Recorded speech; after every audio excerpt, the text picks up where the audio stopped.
Hey guys, we're going to go through the first part of 4.6. I'm actually breaking this into two parts for you to kind of move through it at a little bit of a slower rate.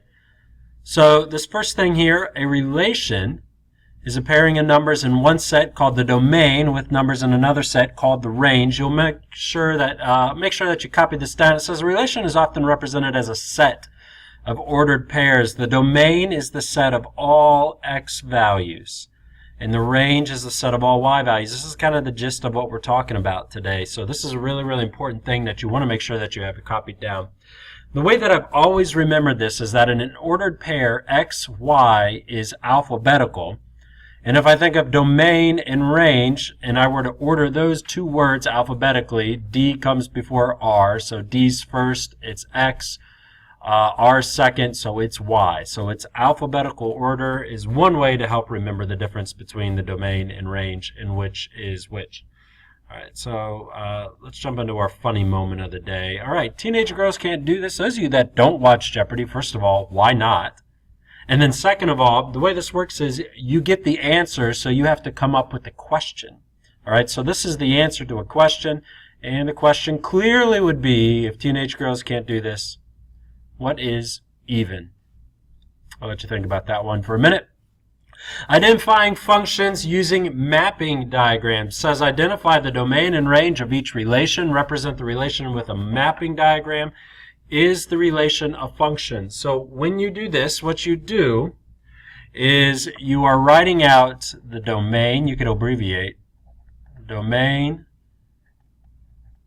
and then range, and you're really kind of putting these things in bubbles. So the domain, if you recall, are all the x values. Generally speaking, we put these in numerical order.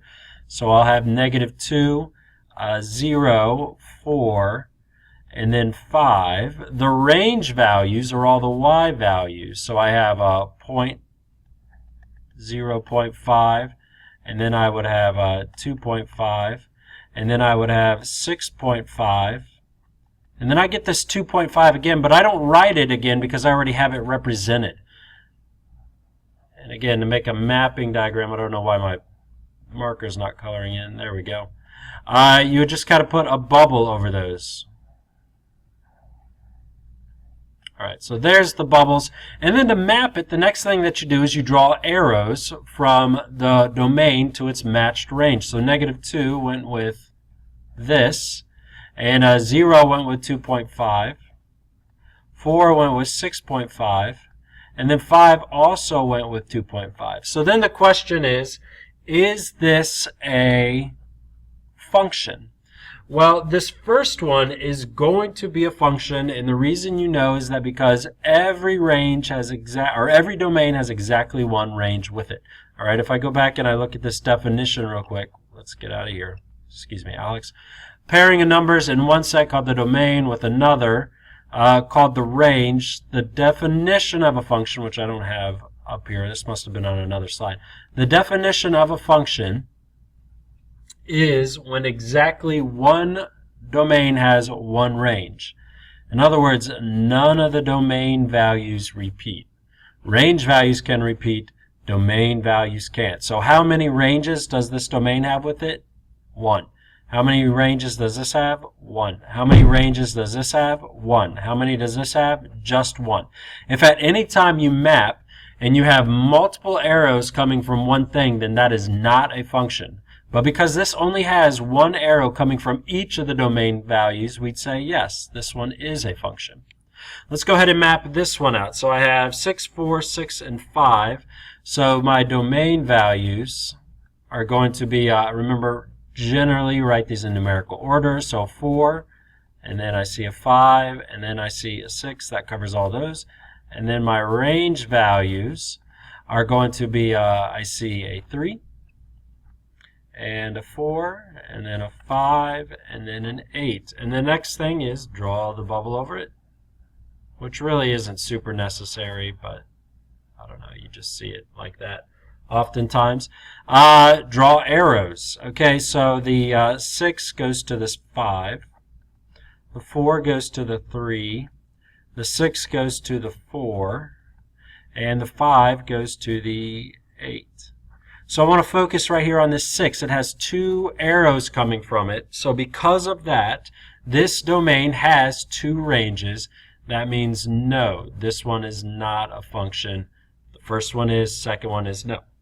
All right, so here is one for you to try. Go ahead and pause the video and write out the mapping diagram and determine whether or not it is a function.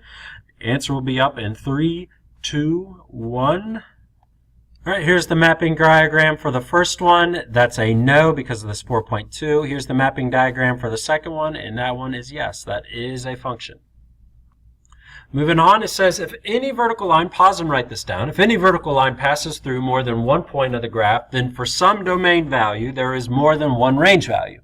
So that means it's not a function. This is called the vertical line test. And this sounds complicated, but it's one of the easiest things in all of math. Does something pass the vertical line test? So let's take a look here. It says if any vertical line passes through, there is the definition again. So for this one, what you would do to know if it passes a vertical line test is you'd actually have to plot all the points. So here are all these points plotted. I have -4, 2, -3, 1, and so on. And what you're looking for is at any point, if I were to draw a vertical line anywhere on this graph, if it ever touches more than one point, then it is not a function. So you'll notice right here, I draw a vertical line, there's one point here and then a second point here. I don't even need to look at the other points. It's automatically a no, because this would say there's 2 domain values. Notice an x value repeats. That is not a function. It does not pass vertical line test. Let's take a look at the second one. So it would graph like this. Vertical line test, no matter where I draw a vertical line, if I could draw a vertical line anywhere on this and it touches more than once, it's not a function. Well, there's nowhere on this graph where a vertical line would touch more than once. So this one is a yes. And that's all the vertical line test is. Very, very simple. So go ahead and graph these, pause, and give this a go. The answer is going to be up in 3, 2, 1. There's your answer. So hopefully you got those right. If not, go back and try to figure out what you did incorrectly. All right, evaluating a function. So far you've seen functions written like the following, where it's y equals something. This is how you write a function in what's called function notation. Instead of a y, you write this. This is read as f of x. You replace the y as f of x. So make sure you have this copied in your notes because you will see this notation. Here's how it's used. It says the function w of x equals 250x represents the number of words w of x you could read in x minutes. How many words can you read in 8 minutes? Here is how you would do this.